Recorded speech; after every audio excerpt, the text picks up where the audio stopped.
নমস্কার বন্ধুরা, স্বাগত সবাইকে নতুন একটা ব্লগে।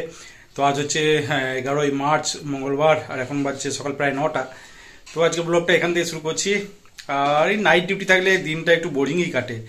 ডিউটি থেকে আসা, টিফিন করা, তারপরে রেস্ট করা বা ঘুম দেওয়া, তারপর দুপুরে উঠে আবার লাঞ্চ, তারপর আবার ঘুম অথবা রেস্ট, সন্ধ্যাবেলায় উঠে স্নান টান সেরে বেরিয়ে পড়ো, তারপরে ডিউটি, খাওয়া দাওয়া করে ডিউটি বেরোনো, আবার সকাল, এই তো চলছে এখন। আর এই নাইট ডিউটি করে এলে না ঘুমিয়ে ঘুমিয়ে সারা দিনটা পেরিয়ে যায়, ঘুমের ঘোর কাটে না কোনো মতেই। তো যাই হোক, জাস্ট একটু আগে বাড়ি ফিরলাম, বাড়ি ফিরে ফ্রেশ ট্রেশ হলাম। তো যাই এবার নিচেতে যাই, টিফিনটা করি, তারপর আমি দেখি কি করা যায়।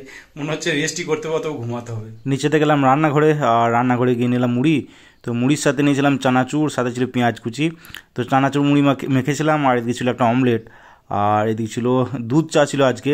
তো নর্মালি তো লাল চাই খাই, কিন্তু আজকে দুধ চা ছিল। তো যাই হোক, চানাচুর মুড়ি অমলেটটা চা খাওয়ার পর ওপরে এসেই শুয়েছিলাম, রেস্ট করছিলাম। আর ঘুমও লাগছিলো বেশ, তো ঘুম চলে এসেছিলো। তো ঘুম ভাঙলো প্রায় 1:30টার সময়। তো 1:30টার সময় উঠে নিচেতে গেলাম লাঞ্চ করার জন্য। আর আজকে লাঞ্চে ভাতের সাথে ছিল একটা অমলেট ছিল, এদিকে ছিল কাঁচা পেঁয়াজ দিয়ে আলু সানা ছিল, পালং শাক পেঁয়াজ দিয়ে সানা, আর এদিকে ছিল ডাল। তো লাঞ্চ করে এসে ভাবলাম উপরে এসে ভিডিওগুলো এডিট করব, কিন্তু তখনও দেখছি ঘুম পাচ্ছে। তো যাই হোক, আরেকবার ঘুমিয়ে পড়লাম। 2000 years later.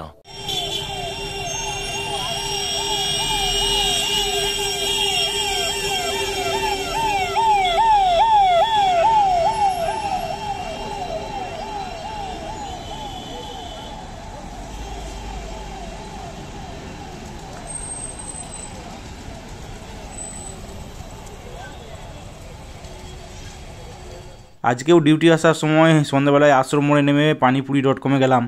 তো কালকে তো ভেবেছিলাম জল ফুচকা খাবো, কিন্তু শেষে দই ফুচকাই খেতে হলো। তো যাই হোক, আজকে ভাবলাম জল ফুচকাটা খাই, অনেকদিন খাওয়া হয়নি এখানে।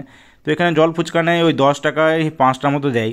তো ফুচকা তো ঠিকই আছে, কিন্তু মেন ব্যাপার হচ্ছে এই টকটা। এটা তেঁতুলের টক নয়, যত সম্ভব লেবুর টক আর কি। তো খেতে একটু অন্যরকম লাগে। A few moments later. Dinner করতে বসলাম প্রায় 9:30টার সময়। আর আজকে ডিনারে ছিল 4টা রুটি ছিল এইদিকে, আর এদিকে ছিল চিকেনের ঝোল, ছিল আলু দিয়ে আলু চিকেনের ঝোল। এদিকে ছিল একটা লবঙ্গ লতিকা ছিল, 2টো মোরব্বা ছিল, একটা মিষ্টি, আর এদিকে ছিল পেঁয়াজ লঙ্কা। তো যাই হোক, ডিনার করার পর কিছুক্ষণ রেস্ট করলাম, তারপরে বেরিয়ে পড়লাম ডিউটিতে।